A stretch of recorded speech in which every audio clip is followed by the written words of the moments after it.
The Matrix, the higher powers, the world's elite, whatever the fuck you want to call them, have done a brilliant job on selling us the idea of happiness. Because they actually understand human psychology. And humans are naturally drawn to comfort. So it's appealing. It's clear, it's certain, and it brings us safety. However, when we move into this state, there becomes an open gap which needs filling. And that gap is to be stimulated and excited. And if externally you're in a state of comfort, the only way you're going to get that stimulation is through some form of consumption. It's through some form of input as opposed to it being output. And now that we're in a state of comfort with endless consumption, which we didn't have to work for, did we? We're almost going to end up, and you see it, like people are like moving around in today's society in almost like a sedated state. Like, think how well they've managed to control us just by giving us what we actually wanted, which was comfort, which was happiness, which was stimulation. It's so fucking clever and so powerful. Now, I can also see why it would be so hard to break out of it, because on paper it sounds so good, but we need to zoom out and gain perspective. When we're in this state, and if we got to this state, we're forgetting how the world works. We're forgetting how the universe works. And for the universe and the world to flow, there needs to be push, pull, good, bad, highs, lows, calmness, chaos.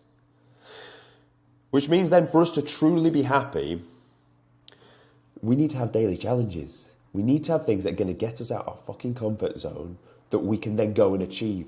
And that is what we celebrate, and that is what brings us fucking true happiness and like aliveness and fulfillment. So we need output as opposed to input. Now, why am I telling you this? The reason I'm telling you this is because you wouldn't even know how the fuck you got into this rut. It just happens because you started in a state of what your mind actually thought you wanted, which was comfort, and then ended up being consumption. And before you know it, you're fucking fat, you've not achieved anything, and you just feel like shit about yourself. So the reason I'm telling you this is so we understand how we got into it, we can now pre-plan ahead on what not the fuck to do in the future to stay well away from this. Because let's be honest, when we get into this state, it slows us down. Like real bad as well. And for an ambitious guy, if you want to try and achieve like big things, the last thing you need is a feeling in your head, which you didn't put there, someone else did, of like feeling down and weak about yourself. Because to overcome that is a real fucking challenge. Of course it is. The worst thing about it is you can't control it. You don't know where it came from. Now, what I'm going to tie in together, which is quite a good example of the point I've been making and also the solution to come forward to it, is Tyson Fury. Now, knocking out his childhood hero, Vladimir Klitschko, who was reigning in power 4 years as the heavyweight champion, after Tyson done that, he began to lose his fire, his passion for boxing, because he's right at the fucking top. So he stopped training, started partying, drinking, drugs, and lost motivation. So as you'd then expect, he gained a lot of fucking weight. And then things just started to spiral out of control. And that rut lasted for 2.5 years. To the point where he hit rock bottom, where he explains it, and I won't like steal his story from him in the way he explains it, but basically he's down on his knees and he's asking fucking God, like, what is next for me? Like, is this the end? And he explains how, like, the voice basically says no, and then around that time, he hears about Deontay Wilder. You'll know who Deontay Wilder is, big fucking bad boy bomber. And that then give him the worthy challenge of thinking, I need to go and fucking get after this guy. But at the time, no one would have thought he would be able to overcome the point he is at now and go and beat Deontay Wilder, big boy fucking boxer. So anyway, he started to train, didn't he? He lost the weight and more and looked fucking probably the best he'd ever done in his life, and then made it to the first fight. And obviously, you'll have your own opinion on whether he should or shouldn't have won that fight, the first one. But it was a fucking pure like masterclass. And then obviously we all know what happened in the trilogy after that, and that the overall win was fucking insane. So we're going to get into some action points of this video, and there's 3 things you need to do to get out of a rut.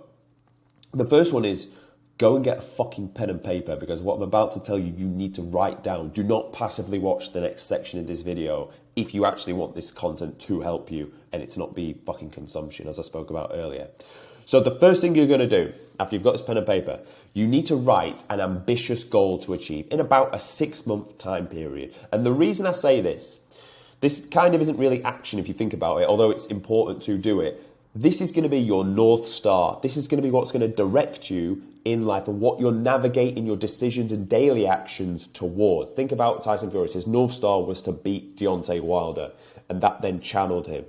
The next thing you need to do is to work on the daily actions. Now, I believe for anyone that needs to get out of a rut, the first place you should start is your body, fitness. And specifically in this point, I believe you need to go on a cut. You need to go on a diet phase, because I will very much struggle to believe that someone in a rut is around 8 to 10% body fat. And the reason you need to be 8 to 10% body fat to go on a bulk, without getting too sciencey, is your body will partition nutrients more effectively. You're more responsive to training stimulus. And as well, if you're not that lean and you start bulking, you will get fatter as you go on and start to eat more food, trying to build muscle. So it will not have the same effect. Whereas when you diet down, you see the effects week by week by week, and you start to look better week by week by week. So this is why I would definitely say go on a cut first. Now, if you don't know how to do that and you need help, this is my bread and butter. So you can message me personally on Instagram at Tom Sergi or at the Gorilla Platoon, and I will help you because I fucking love this shit. But we're going to get into some quick action points for you. So we need to establish your start point. Take progress photos, front, side, and back today, and also go weigh yourself. You need these data points to start off with. Now, the next thing you need to do is dial down your nutrition. And again, this is a very specific topic and one that we would probably be better off speaking about in conversation if you wanted me to set you up correctly. But you need to dial in your nutrition so you are in a cut. At the very least, you will go onto a calorie calculator, punch in your details, and it will give you a rough target. But then off that rough target, run it for a week, see how the scale weight trends. If it stays flat, you can pull like 200 calories away. If it dropped really fast, add 200 calories. If it's moving down nicely, then just stay at that. But general nutrition points, clear the fuck of your cupboards of all the crap that you've got in there. You do not need like crap in your system. You need whole foods. Quick ones on protein. If you're really, really fat, go for your height in centimeters. That's how many grams of protein you need. If you're in average shape, then roughly your scale weight in pounds will be how much you need in grams. Stick to whole foods. Spread your meals out across 4 meals. Try to fast throughout the morning and just have coffee. And then as you go through the day, slowly integrate where the carbs are going to come from. Place them in and around the workouts. And generally just stick to whole foods. Again, I'm brushing over nutrition. It is literally the backbone of this, but it deserves its own video and points. Otherwise, this video would go on for literally ever. Next, your training. You want to be training minimum 3, maximum 5 days a week, making sure you hit your upper body muscles at least twice. Sleep, 8 hours of sleep. If you're struggling to get that at the minute, it's because you're just not that fucking tired. You're just not that worn out when you go to bed at the end of the day. Follow this plan for at least 2 weeks. You'll sleep 8 hours a night, no fucking problem. Walk 10,000 steps a day. Very important for fat loss, but also very, very important for your mind. It will flush out any fucking bad thoughts that are clogging up your brain, and it will also bring you new perspective ideas towards your ambitious goal. Your ambitious goal may not have been the fitness, it may be something else, and this will help bring you ideas and bigger thoughts moving forward. Track your progress. Measure everything from your photos to your scale weights to the food you're eating to the steps you're doing. It is so much easier to see wins when you can measure it. If you don't measure it, you don't know how much fucking progress you're making. Do this for 3 months and you will be a fucking different animal. Do this for 6 months, you'll be unrecognizable. You will be very, very surprised what you are capable of in a 6-month period. Very, very surprised. But if you never set the challenge to go and do it, then you will never fucking know. And life is short, my friend. Life is really fucking short, isn't it? So like, what have you got to lose doing this anyway? Already in a rut anyway. Fucking go and get after it. Put these points into action.